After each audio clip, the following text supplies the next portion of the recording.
You know, in about a month from now, Uncle Sam will throw his annual Forget-Me-Not party.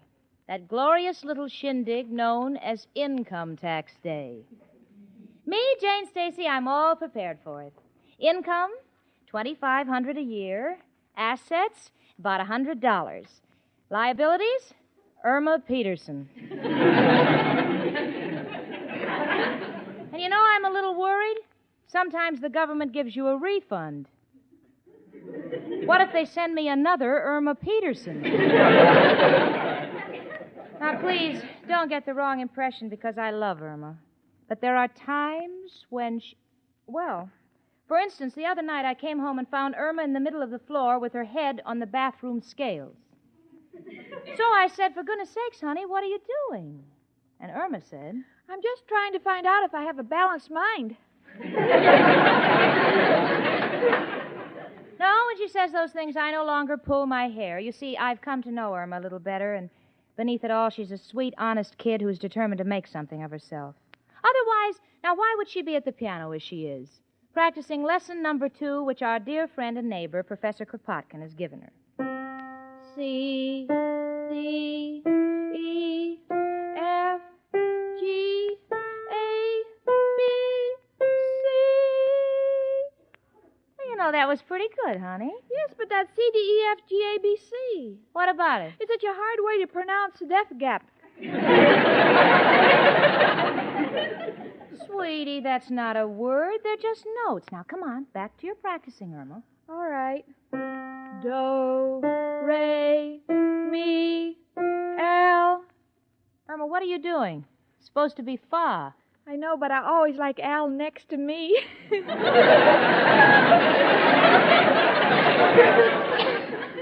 grand. Just grand. Don't you want to learn, honey? Well, it's not my fault. Professor Kropotkin was supposed to give me my 3rd lesson a week ago, and I haven't seen him. So, you know, come to think of it, I haven't seen him either. Gee, I hope he's not sick. Jane, my playing isn't that bad. Oh, I didn't mean it that way, honey.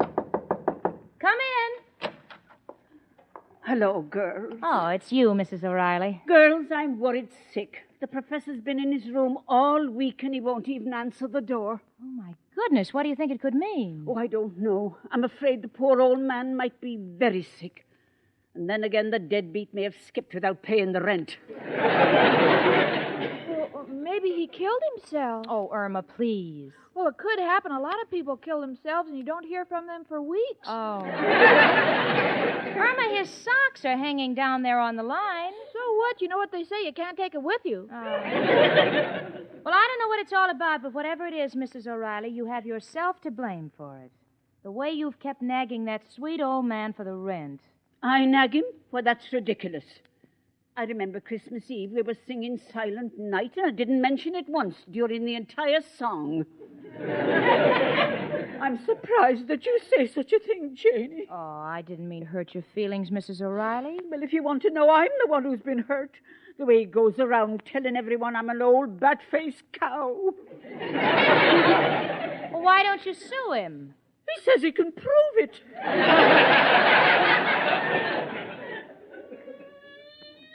Hey. Shh. Listen a minute, everybody. I think I hear a violin playing. Well, I'll open the window, Jane. Yeah, honey. Why, sure. It is a violin. It's coming from the professor's room. Oh, it's beautiful. I think I'll accompany him on the piano. No, you won't. Just sit quiet and listen. Why, he stopped. Oh, thank goodness the professor's okay. Well, how do you know? Well, honey, when a person is dying, you never hear them playing such beautiful music. Oh, that's not true. When my grandfather died, he fell against the Victrola and started the most wonderful concert you ever heard. Oh. Come in. It's only me, Professor Kropotkin. Hello, Professor. Girls. What is it, Professor? Girls, I just... Tell me, Mrs. O'Reilly, since when were you a girl? Oh, now, Professor, please. We've been so worried about you. Where have you been keeping yourself? Oh, girls, today is the happiest day of my life. Today I have finished my great masterpiece, my beautiful concerto. Oh, so that's what kept you locked up in your room. Sure. To write great music, a man must suffer. And nowhere in the world can a man suffer like in that room of mine. Oh, Professor, that's wonderful. I'm positively thrilled. It's really too exciting for words. Oh, Professor, I don't mean to be stupid, but what's a concerto? Irma, my little pigeon, a concerto is a piece of a man's life set to music. The agony of his soul, the torment of his youth, the anguish of his struggles, and the torture of his misery. Can you dance to it? Well, hardly. Irma, Mrs. O'Reilly, isn't it just wonderful? Oh, I can't catch my breath. Professor, you don't know how proud I'll be to be able to say, folks, this is the bed in which Professor Kropotkin slept. That's a lie. The only night I slept in that bed was when the ceiling fell on my head. Look here, you. No, now listen, stop the bickering, both of you. Professor, come on, play your concerto. Come Oh, on. no, Jenny, darling, not now. I'm rushing down to the publishers now. I want them to hear it. All my dreams are wrapped up in the success of this concerto. Wish me luck. Oh, from the bottom of my heart, Professor. And I wish you luck, too. Oh, by the way, until I hear from you, shall I keep on playing the piano the way I have been? Only if you want to get arrested. Well, goodbye, girls, and keep your fingers crossed. Come on, Kropotkin, you mad genius, you.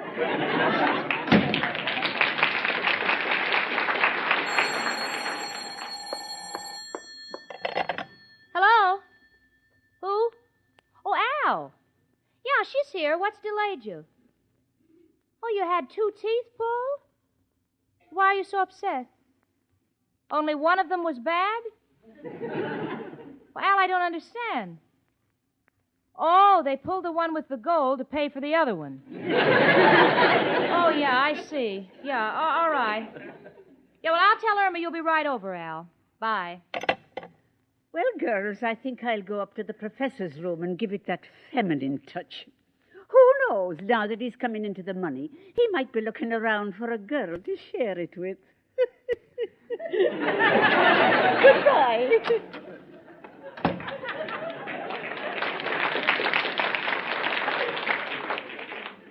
Oh, gee, sweetie, I hope the professor sells his concerto. You know, he's so nice and so honest, and he's worked so hard, which is more than I can say for a certain party we both know. Jane, I don't know who you're referring to, but that's no way to talk about my Al. Well, I wasn't talking about Al. I wouldn't think of comparing the 2 men. After all, the professor has created something that may live forever. What's Al created? A long stick with a piece of chewing gum on the end for fishing nickels out of gratings. Well, that must be the fisherman right now. Come in. Hello, Jane. Hi, chicken. Hello, Al, honey. Guess what? The professor wrote a concerto, and he just went out to see a publisher. That's nice. What do you mean, that's nice? Now, there's a man who's going to get up in the world. So what, Jane? Lots of people get up in the world. Some do it by writing songs. Some discover oil. Some wear elevator shoes. But me, got my own way. Got my deals. Oh, heaven forbid. Another of your frauds? Oh, this one is very humanitarian. It's a ticker tape made out of rope. So when the stock market drops, you can hang yourself. Very timely these days. Oh, yeah, it sounds very good, Al. Don't patent it until you try it. Oh, don't mind her, Al. Come over here by the piano. I'll play my second lesson for you. Okay, chicken, I still got Novocaine in me. Say, Jane, while Irma plays, would you care to dance? No, thanks, Al. If you don't mind, I'll sit this one out. In fact, I think I'll sit it out at the beauty parlor. What's the matter, Jane? Don't you like the way I dance? Well, it's kind of hard for me to tell, Al. I'm always so busy dodging your feet. I'll see you later, kids.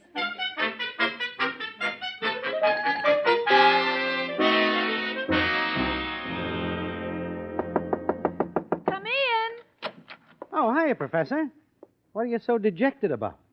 Al, I'm a tired old man.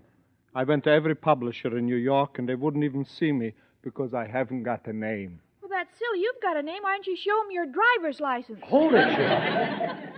Don't be miserable, Professor. How can I be happy? No musician will ever play my concerto. I'll play it. That's what I said. No musician will ever play my concerto. Oh, I'm so heartbroken. All those nights and days. Wasted. Oh, we're sorry, Professor. Honest we are. I know you are, Emma, darling. Here, you can have my concerto. Come on, Kropotkin. You old failure, you. Poor guy. You know, Chicken, sometimes these geniuses don't know how to handle themselves. Got an idea. Can you play the professor's concerto, Chicken? Well, I'll try, Al.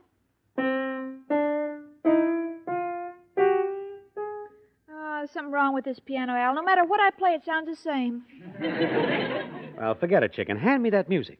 A wheel is beginning to turn in my mind. Gee, Al, I love it when you and I are together. Then I know one of our heads is always working.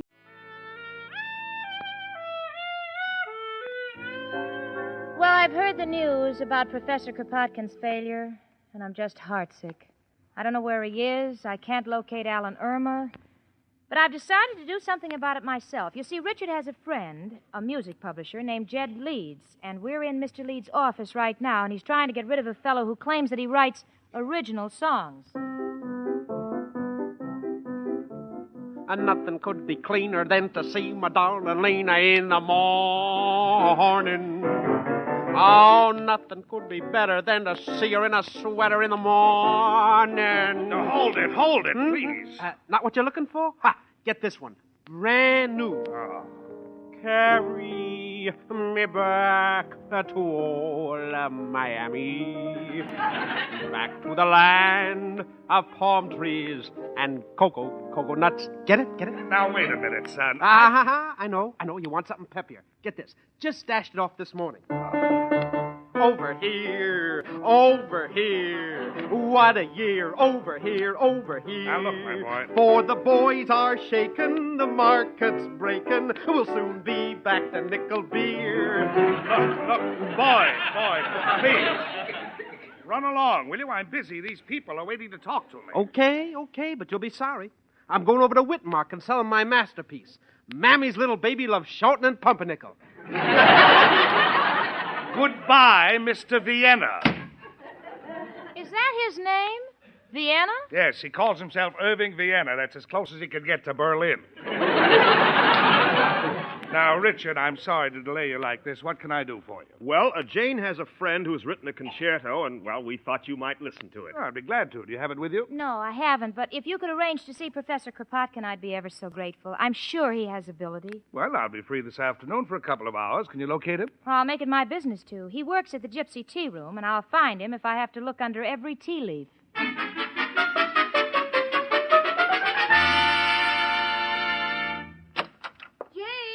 Jane, she's not here, Al. All the better, Chicken. Got a lot of work to do. What do you mean, Al? Chicken, just figured out why this concerto with the professors is no good. Why it'll never sell.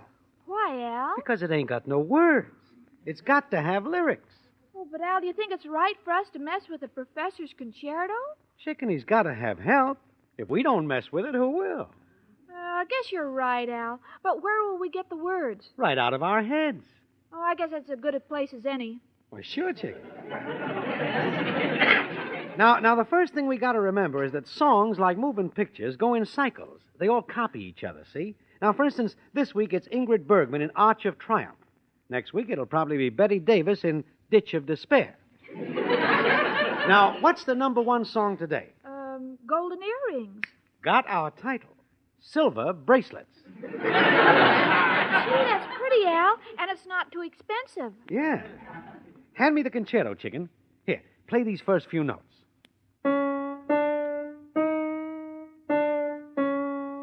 Yeah, all right, forget it. I know the rhythm. Now, let's see. Da-da-dee-da-da, silver bracelets. Oh, silver bracelets in the moonlight make me once again a youth. For I see the moon above you, Sparkling down upon your tooth. No, Chicken. Spoils the beauty of the scene. Hey, let me try again. Want to get something southern. Mint juleps. No, got it. Silver bracelets in the moonlight where the Mississippi flows. For I see the moon above you. Sparkling down upon your nose? No, Chicken. Forget about where it's sparkling. Now, we got to finish this song in a hurry. Got to get to a publisher and save the day for the professor. All right, Al. We'll take a different approach. Let's see now. Silver bracelets beneath the sky bring me back a lullaby. Banjos are strumming, people are humming. Sipping tea with lemon? No, chicken. Need a good rhyme. Let's see. Strumming, humming. Only one man who can help us. Who, Al? Who else but... Hello, Joe. Al, got a problem. Am writing a song. Want something to rhyme with banjos are strumming, people are humming. Huh? Cheese it, the cops are coming? No, Joe, I'll get something. Hey, Joe, by the way, do you know a good publisher?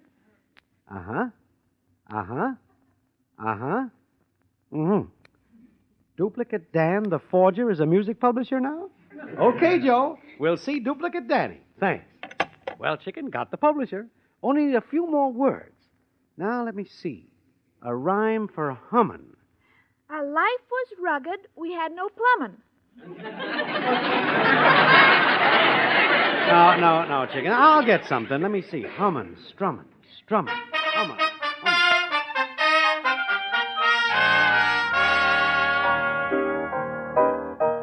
Professor, Mr. Leeds will see us in a minute. Now, don't be nervous. Nervous? Who is nervous? I'm perfectly calm. Who's doing all that typing? That's your teeth chattering. Come on, now, pull yourself together, Professor. Here comes Mr. Leeds. I see you found him, Miss Stacy. Nice knowing you, Professor. Thanks. You have your music with you? No, sir, I came right from work. The music is with two friends, Al and Irma Peterson, but I'm sure it's perfectly safe. Well, how can you play it? Do you know it by heart? Oh, yes, if I can get my heart down out of my throat so I can get my violin under my chin. Let me hear it. All right. My concerto, my life's work.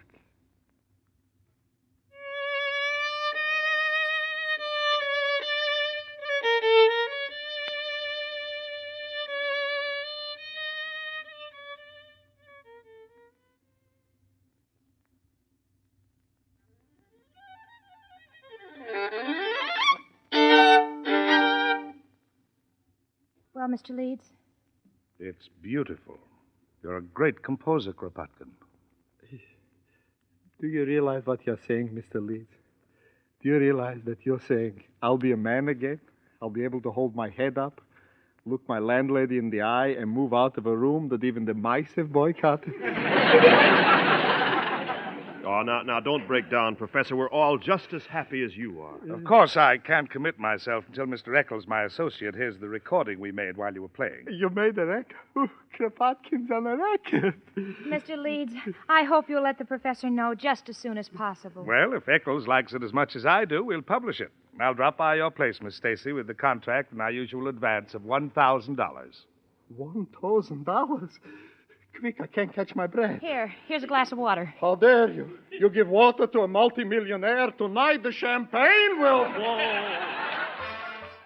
Well, we're all sitting here excitedly waiting for Jed Leeds, Richard, myself, Mrs. O'Reilly, and the professor. Oh, the professor's beaming confidently. Mrs. O'Reilly's dressed up like a Christmas tree. She's flirting with him. Now she's fluttering her eyelashes at him.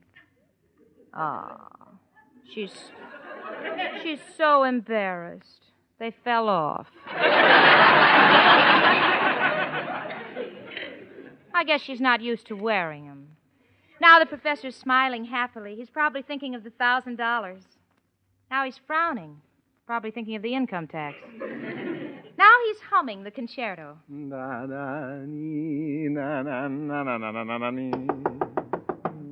in.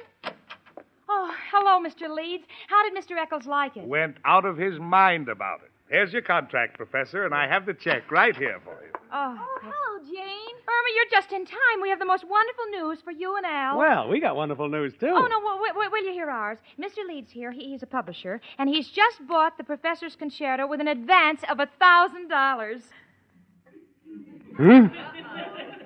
Huh? Now, what's your good news? Irma?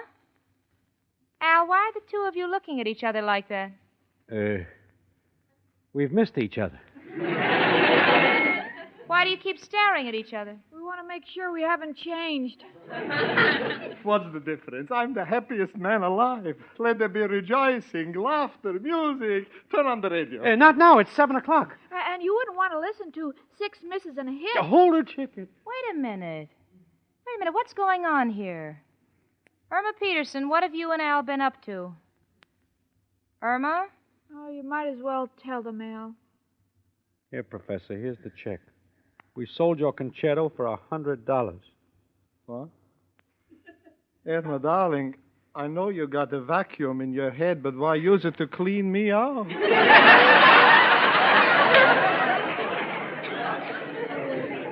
We're sorry, Professor. We just wanted to help. Well, I guess there's nothing more for me to say. Goodbye. Excuse me. Hello? Oh, just a minute, Mr. Lee. Just a minute, please. It's for you. Oh, thank you. Yes? Oh, Eccles. What? What? You don't say. Well, we found out just in time. What is it? Your friend Kropotkin is a plagiarist. Our chief arranger says that this concerto was stolen from an old Hungarian air, note for note. Stolen? How can you say this? Why, that theme... Da da da na na na na na na na na. That's mine. That's all mine. I'm very sorry, but our man never makes a mistake. Good day. Here's the $100 check, Professor. A check? How can you talk of money when my artistic integrity has been questioned? Life means nothing to me now. Goodbye. Oh, Irma, I'm worried. He may do something desperate. Come on, let's go up to his room. Yes, let's hurry. Professor! Professor? Please go away, girl. My heart is broken. I'm lying down. No, we're coming in. Oh, don't cry, Professor. But they called me a plagiarist, a thief. Well, don't let it get the best of you. Al doesn't. But I know it's original. Oh, sure it is, Professor, but these things happen, honest. Gee, you have $100, and you'll feel better after you have a good night's sleep. How can I sleep, Janie? They called me a plagiarist. Well, maybe I can sing you a lullaby. Oh, would you, Irma? Yes, do you have any special favorite one? Yes, Irma. One my mother used to sing to me in the old country. Well, how did it go? Da da dee, da da da da da da dee.